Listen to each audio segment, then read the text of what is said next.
Hi everyone and welcome back. Today I have dug up another one of my favorites from last year, which is why I don't like food substitutes. And with food substitutes, I mean foods that replace other things.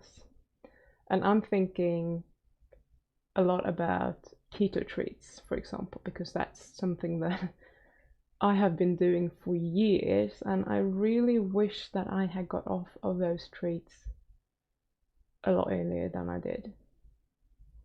They fueled my addiction and they just kept those cravings alive for such a long time. And I don't think it's a good thing. And since then, I've experienced this with other foods as well. I have been talking about before that I'm a salamivore because I love salami, and it's so easy of getting into the habit of eating anything that is processed. Even salami, yes, it's processed food. I eat salami, but I don't allow myself to eat salami every night. Actually, in fact, I don't eat at night anymore at all because it's very easy to overeat. It impacts your sleep. There are many reasons for why I don't like eating at night. But yeah, enjoy this one. I know I did when I found it, and I think it's a good one. I hope you'll enjoy it. So today I want to talk about why I never recommend food substitutes anymore. So I just love this topic, and the reason that I love it so much is probably because I guess I'm a little bit like those people that just all of a sudden have seen the light and they convert it to their god of choice, whatever, and they get very excited about it. And I think the reason here is that God, I got itchy nose. For as long as I can remember that I've actually wanted to, or I tried to quit sugar, I have also tried to substitute sugar with something else. And I never really questioned why I was doing this. Obviously, if no one had ever come up with the idea of substituting, I wouldn't even thought about it probably. I would just have tried to quit sugar without replacing it with something else. But in the society that we live in today, we are so afraid of being uncomfortable. It's like we are unable to be uncomfortable, and if we are suffering miserably. And this is really, really strange when you think about it. So when you think about how we have evolved, we evolved sleeping on a cave floor in a very cold cave.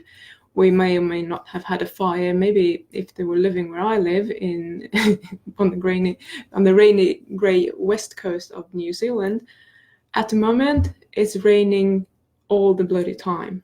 So would I have had any dry firewood? I don't know. Maybe I would have been extremely cold, been sitting on the cave floor. I had still to, it was necessary for me to go out or maybe starve to death, but I wouldn't necessarily be able to even get a fire. And people lived in these conditions. So now I'm sitting here and I wake up in the morning and it might be 10 to 14 degrees inside the house, and I'm pissed off about that because it's so bloody cold. I am from Sweden originally, but we do have insulation in our houses and we have triple glazing, and it's actually nice and cozy and it's all good. But here it's like, it's usually not that cold, so what's the problem? So no one really thought about that, but we're working on that.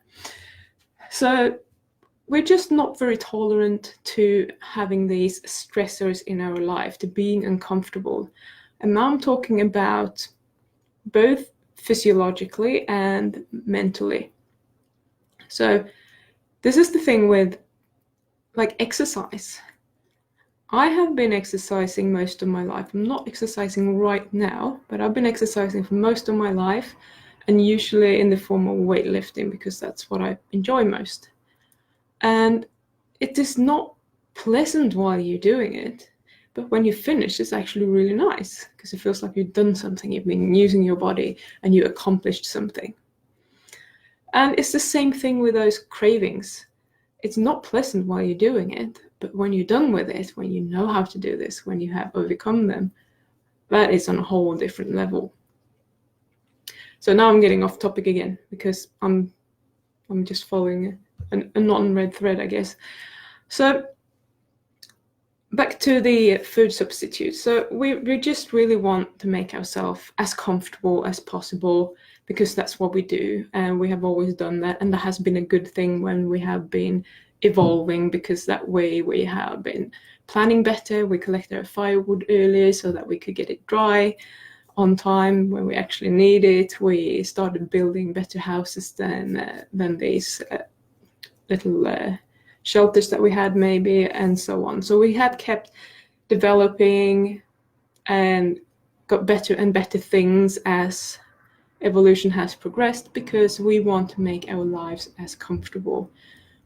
From riding horses to having carriages behind the horses so that everyone can sit there comfortably rather than sitting on a horse, which can be uncomfortable if you're not used to it, and having cars and so on. So it's a really good thing that we're seeking out being comfortable. But when it comes to emotional comfort, it might not always be a good thing, because we're so unwilling to feel this that we are rather eating a lot of sugar that we don't want to eat than feeling these emotions. So now, if whenever I have tried to quit sugar in the past, I have always made damn sure that I have a good substitute, or try to find a good substitute. So I can't even tell you how many different kind of low-carb brownies I have tried out, some with flowers, as in nut flowers or something similar, and some without it. I have made these low-carb bounty bars, if you know the coconut things dipped in chocolate, and those were really, really good. They were very close to the real ones, but obviously not quite, because it wasn't real sugar in them. Made ice creams, like the bulletproof ice cream. I have made almost like normal ice cream, but with a sugar substitute rather than the sugar. Flavored butter with cocoa powder, or with cocoa powder and licorice root. That is delicious, by the way. Yeah, so I made my own low carb chocolate, and I never really got that right. And I used to feed that to my boyfriend, because I don't like eating things that I don't like, and he seemed to think that they were actually quite nice. I don't really agree. So if you were to ask me, why did you make all these treats then? And I think you know the answer to that, and that is just that I just didn't want to be without the treats in my life, the dessert, or I just needed something to curb my cravings. And I think I needed the dessert, to be able to go on this low carb diet. It was like I was making some sort of sacrifice by going on this low carb diet. And since I'm cutting out sugar, because the diet in itself wasn't a problem for me, I used to like pasta and bread and that sort of things, but I gave that up long before I even went on a low carb diet, actually. So for me, it was probably just okay, I have given up sugar, so I deserve something else to replace it. So I think that is a lot what it was, that I wasn't really aware that I could get rid of my cravings. So of course, since there is an option that I can use a substitute, I will do that to try and, go through this process more smoothly and make it sustainable over time. So with that said, I think for both me and most of my clients, there are three core things I think that most of us experience. So the first one would be that since we are having a substitute, it is not sugar. And we have a craving for sugar, and then we eat this instead. Since it's not quite sugar, it doesn't really hit the spot. It might feel okay, but you haven't really satisfied the craving. So when we do this, you may think of yourself like, you kind of almost suppress this natural craving that you have, the first craving that you have. So you keep eating these treats that don't really satisfy you, So you're kind of pushing back the real craving and you're giving it a little bit of what it wants, but it's not quite right. So what will happen eventually, the day comes when you're going to give in. And most people will at this point just go crazy and start binging on sugar. And okay, so today I am just going to give in and I am going to have pizza and ice cream and cookies and soda, and then I want a huge cream cake on top of that, and we just get the whole buffet out and we just kind of go a little bit nuts. And that's because we've been suppressing this for so long. So if you think about, one of these buoys that are floating out in the water, if you're pushing it down and holding it down, it requires quite a lot of effort. And when you let go, it's going to knock you down because you've been pushing against it so much. And that's pretty much what you do with your cravings when you either resist them or when you are trying to substitute with something else that is not quite actually what you crave, because you will still have it. It's just that you put it in the back of your mind, so you might not notice right now, or you're trying to ignore it. So the second thing I see quite often is that we start to crave the low-carb treats.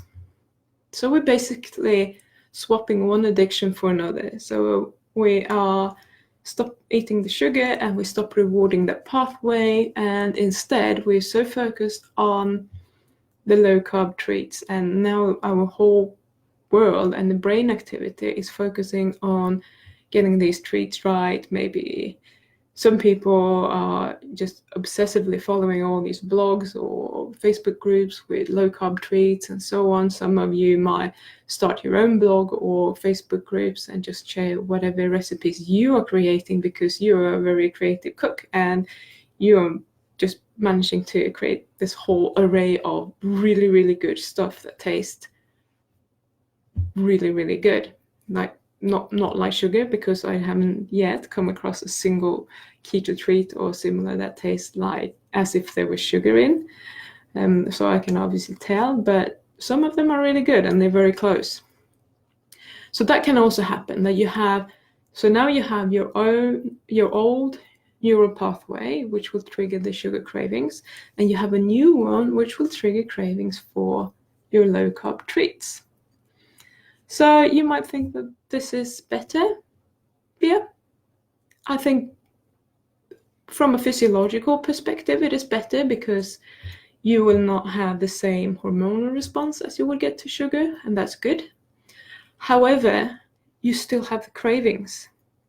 And as long as you have cravings, this is going to drive you a little bit nuts. It's going to be up in your head, and you're going to have those little voices. Go and do this, go and eat that, and try to do this, blah, blah, blah. So some people actually gain weight when they get these cravings for the low carb treats because they're eating so much of it. And there might be two components to this. A, that they are pretty much addicted to these treats now and they have these cravings and they're giving into them.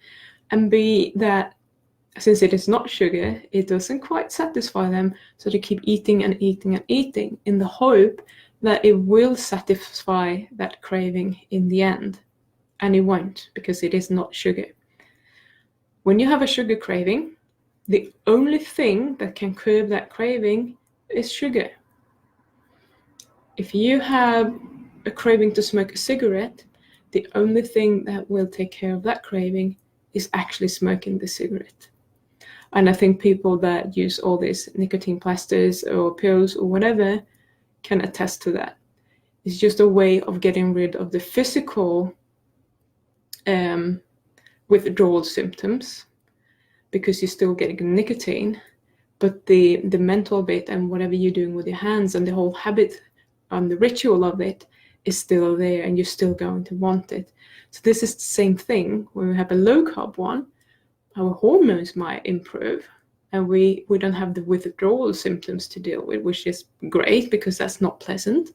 But we have this whole mental aspect, and I deserve this, and this is part of life, and we just glorify eating desserts or sugar because that is something that we associate with having been good, or we deserve it, and it's some sort of reward, which it is in our brain, but we don't have to necessarily reward ourselves for having done hard things during the day, or being stressed out at work, or whatever it could be. So the last one then is obviously you don't decondition your brain. You still have this pathway, which will say, I'm just repeating myself here, but you see the cake, you get the craving, you eat the cake. That pathway will still be there, and you're not dealing with those cravings. So the problem here is that when you are, the problem isn't that you are eating the sugar. The problem is that you have the craving. So when we don't address the craving for whatever reason, when we just let it be there by substituting our sugar with something else, we're still having the problem. So the big problem here is that we could potentially keep doing this forever. But my experience and what I see with other people is that at some point they're gonna fall off the wagon. They're not going to be able to withstand this craving. It's like it's just there boiling, and sometimes it's just simmering a little bit, and then all of a sudden it's going to boil over the top. So overall, you might be better off than if you were giving into your cravings all the time, sure, and you don't keep reinforcing this pathway. That is good, but it's still there because you haven't dealt with the underlying problem. You don't know how to deal with the cravings yet. And if you don't know how to actually manage those cravings, when this craving becomes too strong, you're going to give in once again. And once that happens, it's like hell breaks loose, unfortunately, for most people. So if we then just take away the craving, we have solved the problem. Yay! And that sounds so easy, and it is actually not too hard. So I just want to ask you one question now. If you could choose, would you rather have the cravings and eat something that didn't quite hit the spot, like a low-carb treat, but it's still really nice, so that you have the opportunity to satisfy that craving? Or would you rather not have the craving in the first place? So this might sound pretty like a very simple choice. So do I want to keep having these cravings and just have my low carb treat and be happy with that, and know that I don't necessarily, let's say you could choose that and know that you're not going to have a binge in the future on sugar. So you could just go down that road and you could stay there forever. Would you rather do that than not have the cravings for sugar in the first place? And I know for a fact that some of you might choose to still have the craving and eat the low carb treats, because that is the easy way out. And when I say the easy way out, I could still offer you to not have the cravings at all, and it wouldn't cost you anything. But this is what we do. We are comfortable with this behavior that we have. And this is crazy. But when we're doing something and we're used to doing it, we're very comfortable in that space because we know what the consequences are. We know exactly what is going to happen. And we're cool with that. We know that there's some cost to it, and that we're going to have this food chatter in our brains. You should be eating this. Come on, go and eat that. We want more, and all that. But it's still comfortable for most of you because you know how that feels and you can deal with it. You know exactly what's going to happen down the line. You know how to handle that. But when I say I could take your cravings away, notice what's coming up for you then. Because for some people, it's almost like a panic reaction. It's like, ah, but if I don't have food, I don't have anything in my life anymore. And I hear you. I totally understand you, because I can understand the the satisfaction of giving in to a craving in the moment. It's almost like pure bliss, because when you crave something and you get it, it's such a relief. And I totally get that. But what I want to offer you is that on the other side is so much more that you could achieve and that you could feel, and that feels really, really good. So not having those cravings at all, if you could just get rid of them, what that means is that it's freeing up a lot of brain space and a lot of space for you to enjoy other things. So if you watched my videos early this week, you would know about what was I going to say? I totally lost myself there. You would know about the reward system. So under dopamine release. So I said that, for example, I'm just picking these numbers because it's easy to picture that. So a chocolate cake will give you a dopamine release of 8, and a steak will give you a dopamine release of 4. So your brain will think that the chocolate cake is twice as important, and it's going to give you twice the satisfaction of eating a chocolate cake compared to eating a steak. When we don't have this excess dopamine release, our brain will go back to the baseline, what it has been evolved to actually detect, and where a 4 on the dopamine release scale is actually pretty satisfying. It's not over satisfying, it's not over the top like a chocolate cake, but it gives us satisfaction. So I can give you a silly example. If someone had said to me, Pim, you really need to start appreciate and enjoy the things that you have in your life because you're privileged. I have always been pretty good at appreciating and enjoying things in my life. Some things, not all things.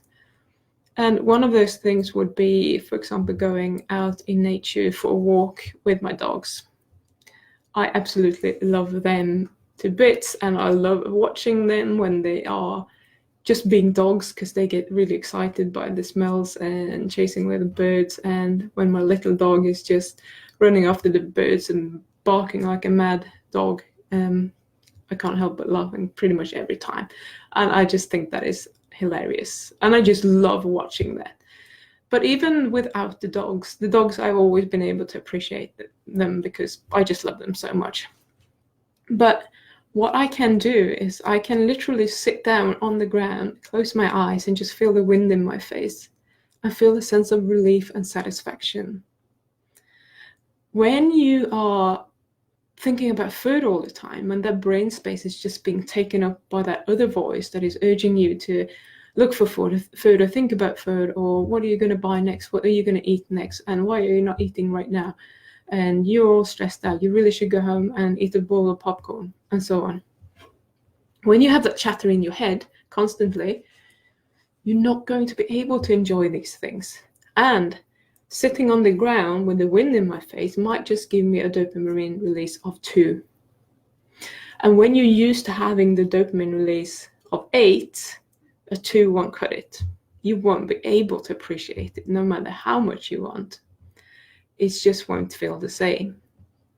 So overall, I wouldn't say your happiness, but your sense of satisfaction and feeling whole, and things feel right for you. And it's almost like, obviously this is what we have done, but it feels like this is what I have evolved to feel, and this is a life that I should be appreciating this way. It's like you just resetting everything, and you go back and you just start appreciating these things magically. You don't even have to think about it. You don't have to engage in those gratification theories and writing down everything you're grateful for and that sort of thing. It just kind of comes naturally. You just start appreciating things more, natural things, which is really, really nice. So yeah, I would like to ask you, why are you substituting? Is it because you still have cravings? And if you do, what sort of cravings do you have? Is it cravings for the sugar? Is it cravings for the substitute? What are you craving? So what is the problem here? And then also ask yourself, are you okay with these cravings taking up your brain space? Are you happy with that? If you are, if the answer is yes, then just keep doing it. I mean, I believe everyone should have a choice to decide what they want to do, but I think it should be a choice based on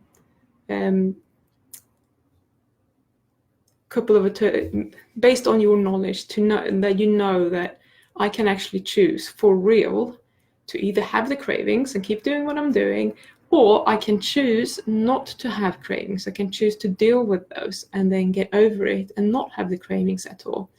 And I think for many people, we don't really know, and we're not convinced that we can get rid of our cravings.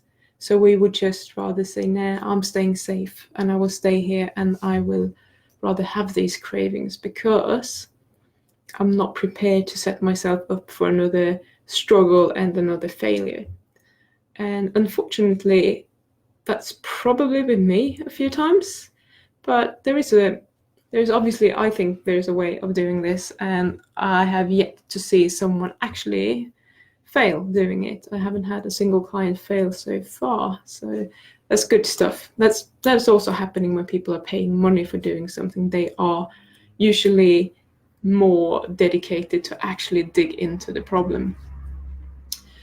So, but if you do not want to have these cravings, then I would suggest that you just deal with that. And the problem here is that we are having cravings. The problem is not that you're eating sugar, it's the cravings for the sugar. So again, you can go back to, I think it was 3 days ago, the video Not Eating Sugar is Easy, and just have a look at that video again. I'm explaining how to actually just be with the cravings and how to get over these there. So you can practice that process. So I hope that all of this makes sense and that I have convinced you that there is something better in life than giving into your cravings. I know that in the moment, it feels like that is the best thing that you could possibly do in your whole life. And every time we do it, it feels like that. But then when we're out of it, we're going down and it doesn't feel so nice anymore. So it's better to find this, this more level dopamine response and release in your brain so that you can appreciate more things on a more even level and you won't get the downs either.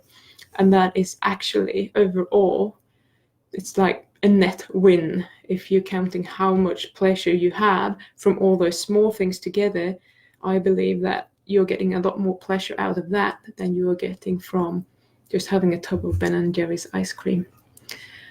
So yeah, I think that was all for today. Thank you so much for watching and for being here. I really, really like this topic. I think it's fascinating. So I failed a little bit the other day when I put my YouTube link up, but please, please, please subscribe to my YouTube channel as well to help me spread the message and grow that channel, and that will benefit us all. So thank you very much. Take care, and I will see you again tomorrow. Bye.